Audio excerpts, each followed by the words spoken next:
అయితే 2-3 విషయాలు రిపీట్ అయినాయి కనుక నేను అవి రిపీట్ చేయకుండా మాట్లాడాలి. ఒకటేమో పవన్ కళ్యాణ్ సనాతనం ఎత్తుకున్నాడు గనకనే ఆయన పైన దాడులు జరుగుతున్నాయి అనేది ఒకటి నిజం కూడా. తర్వాత తెలిసో తెలియకనో అమాయకంగానో రంగులన్నీ బయటకు వచ్చినాయి. ఆయన చెగువీర పెట్టుకొని తిరిగినోడు, ఎర్రకండువా వేసుకొని తిరిగినోడు ఇప్పుడు సనాతనం అంటే మంట ఎవనుకో మండుతుంది, కాలుతుంది. ఆ మంట ఇక్కడ వ్యక్తమైంది అంతే.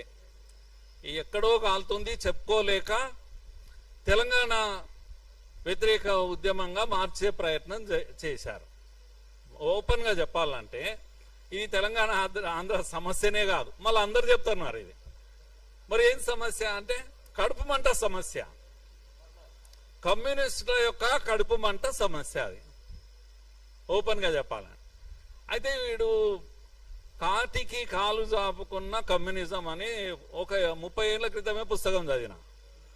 ఇప్పుడేమో ఆ కాళ్ళు కూడా లేవు, అని మాయమైపోయినాయిగా. ఈ దశలో కూడా అది ఏమంటామంటే ఆరిపోయే దీపం లాంటిది, అది కొద్దిగా గట్టిగా వెలుగుతుంది, చివరి ప్రయత్నం చేస్తుంది, ఏదో ఏం చేద్దామనే తెలియని ఒక ప్రయత్నం చేస్తూ ఉంది. ఇది మనం అర్థం చేసుకోవాలి కంప్లీట్గా. రెండో విషయం ఏంటంటే ఈ చస్తున్న కమ్యూనిజము ఎవనో ఒకని చంపి చావాలని చూస్తుంది కనుక దేశమంతా హిందుత్వ వేవ్ వస్తూ ఉంది కనుక అరే ఇక్కడి వరకు వచ్చేస్తుంది, బెంగాల్ అయిపోయింది, ఇంకా తెలంగాణకు వచ్చేటట్టుంది, ఏం చేయాలి అని ఆందోళన ఇదంతా కూడా. కనుక ఈ మొత్తం నరేటివ్స్ యొక్క వార్లో రాజకీయ పార్టీల ప్రమేయం లేనే లేదు. దీంట్లో కాంగ్రెస్ లేదు, సోకాళ్ళు తెలంగాణ కోసం అన్నటువంటి కేసీఆర్ వాయిస్ లేదు, ఎవరిది లేదు, చంద్రబాబు కూడా లేదు, ఎవరిది లేదు. మరి ఎవరిది అంటే రాజకీయాలకు అతీతమైన శక్తులు ఎవరికైతే చచ్చే సావు వచ్చిందో వాళ్ళ సమస్య ఇది. ఇప్పుడే కాదు ఇది, ఇంతమూలు మీరు చెప్పారు కదా చాలా క్లియర్గా. గో బ్యాక్ ఉద్యమాలు ఈ రాష్ట్రంలో చాలా వ్యూహాత్మకంగా చాలా ఇదిగా ప్లాన్ చేస్తూ ఉన్నారు, ప్రతి డిజైన్ చేస్తున్నారు ప్రోగ్రామ్స్. కనుక గో బ్యాక్ ఉద్యమాలన్నీ కూడా ఇవే, ఈ చచ్చిపోతున్న అంతరించిపోతున్న వామపక్షవాదుల యొక్క నస ఇది. కనుక ఈ ఉద్యమాలన్నీ డిజైన్ చేస్తూ ఉంటారు. ఒక మార్వాడైనా ఒక దళితుని కొట్టాడు, చలో ఇందులో నుంచి తీసుకొని ఒక ఉద్యమం చెయ్యి, go back Marwari go back, వీడు గో బ్యాక్, వాడు గో బ్యాక్, ఇప్పుడేమో పవన్ కళ్యాణ్ గో బ్యాక్. నేనేమంటున్నా అంటే ఈ గో బ్యాక్ ఉద్యమాలలోనే సమస్య ఉంది, తెలంగాణకే సమస్య ఇది. తెలంగాణ వాదులందరూ, తెలంగాణ ప్రజలందరూ కూడా అలర్ట్ కావాల్సిన సమయం ఇది. ఏ పార్టీకి ఓటేసినా సరే, కానీ ఈ గో బ్యాక్ ఉద్యమాల బలం పెరగకూడదు, గొంతు నలిపేయాలి, బూటు కాలతో గొంతు నలిపేయాలి గో బ్యాక్ ఉద్యమాల యొక్క గొంతు. ఇది తెలంగాణ ఆంధ్ర సమస్య గానే కాదు అసలు. ఎందుకంటే మనం అంటే తెలంగాణ వాళ్ళం, హైదరాబాద్ ఇస్ము, మనకు ఒక చరిత్ర ఉంది. మిత్రుడు చెప్పాడు కదా ఇంత మొదలు, అంబేద్కర్ మహాశయుడు ఎందుకు హైదరాబాద్ నే చూజ్ చేసుకున్నారు, ఎందుకు సెకండ్ క్యాపిటల్ గా ఆయన చూజ్ చేసుకున్నారు, మళ్ళీ అది కూడా వివాదం చేస్తున్నారు ఇప్పుడు. ఎందుకంటే దేశంలో ఢిల్లీ తర్వాత అలాంటి కాస్మోపాలిటన్ కల్చర్ ఎవ్వరు, ఏ రాష్ట్రం వాళ్ళైనా ఏ దేశం వాళ్ళైనా కూడా నిశ్చింతగా ఇక్కడ బ్రతకొచ్చు అని ఇంతమూలు మిత్రుడు చెప్పారు కదా. లింగ్డో ఉదాహరణకు, నార్త్ ఈస్ట్ ఆయన ఎక్కడో ఆయన అదేంటి సిఈసి దీంట్లో పనిచేసి రిటైర్ అయితే ఆయన ఏడ హాయిగా ఉంటుందని వెతుకుంటూ వచ్చి ఈడ ఒక ఇల్లు కట్టుకొని ఈడ ఉన్నాడు. ఎందుకు? ఈడ హాయిగా ఉంటుంది, ఏ ప్రమాదం ఉండదు, గొడవలు ఉండవు, వాతావరణం కూడా బాగుంటుంది. ఇక్కడ అందరు వస్తారు. అందరు వస్తే మంచిదా చెడ్డదా అది నేను అడుగుతున్నా. అందరు వచ్చి అందరు ఈడ బతుకుతుంటే అది మంచిదా చెడ్డదా? అందుకే బెంగాల్లో ఇప్పుడు మీరు చూస్తున్నారు ఏమైతుంది బెంగాల్లో. ప్రజాస్వామ్యం గురించి మాట్లాడే వాళ్ళ గురించి నేను చెప్తున్నా.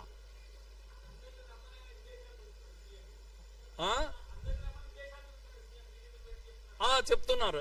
జ్యోతి బస్సు తర్వాత ఎవరైనా మీరు బుద్ధదేవ్ ఇచ్చిన ఎలక్షన్ మేనిఫెస్టోలో ఏమన్నాడంటే, పరిశ్రమలు అన్ని కూడా ఇక్కడికి రాండి, మీకు మేము సెక్యూరిటీ ఇస్తాం, మా కార్మిక సంఘాల యాక్టివిటీని మూత పెడతాం అని చెప్పిండు.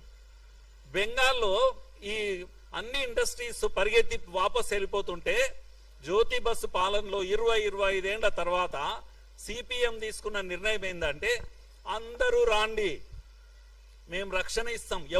ఎవరి నుంచి రక్షణ ఇస్తారు? తమ క్యాడర్ నుంచి. సిపిఎం క్యాడర్ కార్మిక సంఘాల నుంచి రక్షణ ఇస్తాం, కార్మిక సంఘాల పని ఆపేస్తాం. ఇది సిపిఎం చేసినటువంటి ఇది. ఇప్పుడు అదే సమస్య ఇక్కడ కూడా తేవాలని చూస్తున్నాయి శక్తులన్నీ కూడా. టాటా గురించి బుద్ధదేవ్ భట్టాచార్య టాటాను తెచ్చుకుంటే మమతా బెనర్జీ దాని మీదనే కదా గొడవ చేసింది, వాపస్ వెళ్ళిపోయింది గుజరాత్కు. ఇప్పుడు ఈ గో బ్యాక్ ఉద్యమాలతో ఆ ప్రమాదం హైదరాబాద్కు వస్తుంది. మరో తెలంగాణ ఉద్యమం దీనిపైన చేయాలి మనం. ఏది? గో బ్యాక్ ఉద్యమాల పైన మనం. హైదరాబాద్కు సరోజిని నాయుడు వచ్చింది, ఇక్కడికి ఆడబిడ్డ లాగా ఇక్కడ బ్రతికింది, ఇక్కడనే పెళ్లి చేసుకున్నది, ప్రేమ పెళ్లి. రాజగోపాలాచారి ఆయన పేరు, నిజాం కాలేజీలో పనిచేస్తున్న ప్రొఫెసర్ను పెళ్లి చేసుకున్నది. గొప్ప రచయిత, గాన కోకిల కదా. అలాంటి ఒక గొప్ప రచయిత తన ఆస్తిలంతా మన హైదరాబాద్కి ఇచ్చి గోల్డెన్ థ్రెషోల్డ్ అని చెప్పేసి సెంట్రల్ యూనివర్సిటీకి ఇచ్చిపోయింది. ఇప్పుడు మన పిల్లలు చదువుకుంటున్నారు హైదరాబాద్ సెంట్రల్ యూనివర్సిటీకి. హైదరాబాద్ అందాల గురించి నేను ఆమె చదివిన కనుక చెప్తున్నా. ఈ మూసి అందాలు ఎంత బాగుండేవో ఆ రోజుల్లో ఆమె వర్ణిస్తుంది. మనం మూర్చొచ్చి పడిపోతాం, మూసి ఇంత అందంగా ఉండేదా అని. ఎవరు ఇది? వీళ్ళంతా తెలంగాణ వాళ్ళు కాదు. మొదటి బిర్లా, శంకర్ నారాయణ బిర్లా స్టోరీలో చదివితే మీకు ఈ దేశానికి సంపద ఇచ్చిన బిర్లాలు, టాటాలు ఎవరినైతే మీరు ముద్ర వేశారో, దోపిడీదారులుగా ముద్రలు వేశారు ఈ కమ్యూనిస్టులు. ఆ వీధిలో నిలబడి మీరు చెప్పండి, దోపిడీదారులు ఎవరు అంటే టాటాలు, బిర్లాలు, ఇప్పుడైతే అంబానీలు, అదానీలు. ఇవన్నీ రైమింగ్ వర్డ్స్. ఈ కమ్యూనిస్టులు జనం నోట్లో పెడతారు ఇలాంటివి. కనుక శంకర్ నారాయణ బిర్లా ఇక్కడ వచ్చి ఉద్యోగం చేసుకున్నాడు, ఇక్కడ జ్యువెలరీ షాప్ లో పనిచేశాడు, డబ్బు సంపాదించుకున్నాడు. తిరిగి తన ఊరికి వెళ్ళి అక్కడ ఒక ఇంజనీరింగ్ కాలేజ్ పెట్టిండు. దాన్నే మనము బిట్స్ పిలాని అంటాం ఇప్పుడు. అక్కడి నుంచి వచ్చి బాంబేలో బాగా డబ్బు సంపాదించాడు. మాంచెస్టర్ కు కాటన్ పంపి కోటీశ్వరుడు అయిపోయాడు. కనుక ఈ డబ్బులని తీసుకుపోయి ఏం చేశాడు? ఇక్కడ హైదరాబాద్ వచ్చి హైదరాబాద్ కు రుణపడి ఉండాలని ఇక్కడ బిర్లా ఇదేంటి బిట్స్ పిలాని కట్టాడు, ఇక్కడ బిట్స్ కట్టాడు. ఇక్కడ మన దేశంలో ఎక్కడ కట్టలేదు. బిర్లా టెంపుల్ కట్టాడు. అరే ఇటువంటి స్టోరీస్ ఎంత చెప్పాలి చెప్పండి? 100 కథలు చెప్తాను నేను. ఈ రాష్ట్రము, ఈ హైదరాబాదు ఈ రోజు కాదు నిర్మాణం అయింది, 100 ఏళ్లుగా నిర్మాణం అవుతూ ఉంది. దీంట్లో అందరి భాగస్వామ్యం ఉంది. ఎవరు అందరంటే బయటి వాళ్ళ భాగస్వామ్యం ఉంది. కనుక ఈ హైదరాబాద్ కల్చర్ ను దెబ్బతీస్తామంటే ఊరుకునే లేదు. ఈ గోబ్యాక్ గాళ్లకు నేను చెప్తున్నాను, ఈ గోబ్యాక్ గాళ్ళు అందరు ఎవరంటే ఉస్సూళ్ల రాయలు, వీళ్ళు లంపెన్ ఎలిమెంట్స్. నాకు నాగేశ్వరరావు గారి మీద కోపం లేదు, అలా అని గౌరవం కూడా లేదు నాకు. చాలా మంది ఆయనకు లేని టైటిల్స్ అన్ని ఇస్తున్నారు. కుట్రలు కుతంత్రాలతో నిత్యము విషం ప్రజలకు నింపే ప్రొఫెసర్ ఆయన. నిజాయితీ ప్రొఫెసర్ కానే కాదు. నేను ఇన్ని రోజులు కూడా చెప్తున్నా, మీరు కండువా కప్పుకోండి, బీజేపీ కండువా కప్పుకోండి, లేకపోతే ఎంఐఎం కండువా కప్పుకోండి, ఏదైనా కండువా కప్పుకోండి. ఏ కండువా లేకుండా ముసుగులు కప్పుకొని మీ సిద్ధాంతాన్ని న్యూట్రల్, మేము పతివ్రతలము, మేధావులనే ముసుగు, లేకపోతే జర్నలిస్ట్ అనే ముసుగు, ప్రొఫెసర్ అనే ముసుగు. ఈ రాష్ట్రంలో ముఖ్యంగా హైదరాబాద్ లో ఒక 100 మంది ముసుగు వీరులు ఉన్నారు. వీళ్ళు ఏది కూడా ఓపెన్ గా మాట్లాడరు. వీళ్లకు ధైర్యం లేదు. నేను సిపిఎం కార్యకర్తను, భావజాలాన్ని మొన్న బయటికి వచ్చింది ఈ దెబ్బకు. ఆయన ఇన్ని రోజులు ఎందుకు చెప్పలేదు? మరి ఇన్ని రోజులు ఎందుకు వాళ్ళు ఆయన మీద నేను ఒక వీడియో చేశాను, నా వీడియో అయ్యాక చెప్పాడు ఆయన. కనుక మాకు సమస్య నారాయణనో రాఘవులో లేకపోతే వీళ్ళు ఉన్నారు కదా, వీళ్ళ వల్ల మాకేం సమస్య లేదు. నారాయణ టీవీలో వచ్చి కూర్చుంటే స్టార్టింగ్ ఎండింగ్ మోడీ తిట్టుడు గింతే ఉంటది కదా, ఎవడు చూడడు టీవీ. ఏముంటది అంటే చెప్తారు అందరూ, ప్రాబ్లం లేదు. కానీ ప్రాబ్లం ఎవరితోటి అంటే ఇగో వీళ్ళతోటి, ఈ ముసుగు వీరులతోటి. ఈ ముసుగు వీరులు ఇప్పుడు ముసుగు తొలగించారు కనుక చందులతోటి, ఆమె ఎవరు తులసి చందులు వీళ్ళందరినీ పెట్టుకొని ఇప్పుడు పాపం ఆయనకు ధైర్యం కావాలి, బలం కావాలి. నేనేమంటున్నా అంటే ఈ మొత్తం వ్యవహారం ఎపిసోడ్లో అందరు చెప్తున్నారు ఆయన ఒక విశ్లేషణ చేశాడు. చేశాక ఏం చేశాడు, తప్పైంది అని విత్డ్రా చేసుకున్నాడు. విత్డ్రా చేసినాక ఆయన మీద దాడులు ఎందుకు చేస్తున్నారు అని కొందరు మాట్లాడుతున్నారు. 2 ప్రెస్ ఇవే రౌండ్ టేబుల్ జరిగాయి ఇక్కడే. ఒకటేమో ఆయన 2 జూన్ కన్నా ముందు జరిగింది ఒకటి ఇక్కడ, తర్వాత 2 జూన్ తర్వాత పవన్ కళ్యాణ్ మీద దాడి చేస్తే ఇక్కడ ఒకటి జరిగింది. అంతకు ముందు ఇప్పుడు నెక్స్ట్ టైం జరిగింది ఎవరిది, ఈ Kunamneni, CPI, CPM, even Congress Addanki Dayakar ఇలాంటి వాళ్ళందరూ వచ్చారు. దాంట్లో కోదండ రామ్ అందరు వచ్చారు. అందరినీ చూడండి మీరు, పార్టీలు కాంగ్రెస్ ఉండొచ్చు, సిపిఎం ఉండొచ్చు, బ్యాక్గ్రౌండ్ మాత్రం అదే బ్యాక్గ్రౌండ్, వామపక్ష బ్యాక్గ్రౌండ్ వాళ్ళంతా కూడా. అందరు వచ్చి ఏం చెప్తున్నారంటే ఇక్కడితోటి ఫుల్ స్టాప్ పెడదామని అడుక్కుంటున్నారు. ఇప్పుడు చాలు, ఒక మంచి వ్యక్తి, ఒక ప్రగతిశీల భావాలు ఉన్న వ్యక్తి, ఆయన గొంతును మనం కాపాడుకోవాలి కనుక చాలు, ఇక చాలు, ఎక్కడో దగ్గర ఫుల్ స్టాప్ పెడదాం. ఎవరిది ఇది అప్పీల్ చెప్పానా నేను, ఎవరిది కూనంనేనిది ఈ అప్పీల్, కోదండరాంది ఈ అప్పీల్. ఎందుకు దాడి చేస్తున్నారు ఆయన మీద, ఎవరు దాడి చేశారు? మీరు విత్డ్రా చేసుకున్న తర్వాత నేను అడుగుతున్నా నేరుగా, విత్డ్రా చేసుకున్న తర్వాత వాళ్ళు ఎవరు, ఈ యొక్క లంపెన్ ఎలిమెంట్స్ ఇంతకుముందు చెప్పాను కదా, వీధి మీద పడి వసూళ్లు చేసుకునేటువంటి గోబ్యాక్ గాళ్ళు కొంతమంది రౌండ్ టేబుల్ పెడితే మీరు వెళ్ళి అక్కడ కూర్చుంటారా? వాడి పిచ్చి అరుపులను, డర్టీ వర్డ్స్ ను, లాంగ్వేజ్ ను, అందులో ముసలాయన కూడా ఉన్నాడు, వయసు మరిచిపోయి మాట్లాడిన ఆ భాషను, అవన్నిటిని మీరు ఎండార్స్ చేశారు. అయ్యో తప్పు, నేను విత్డ్రా చేసుకున్నా కదా, ఎందుకు అలా మాట్లాడుతున్నారు అన్నాడు ఆయన?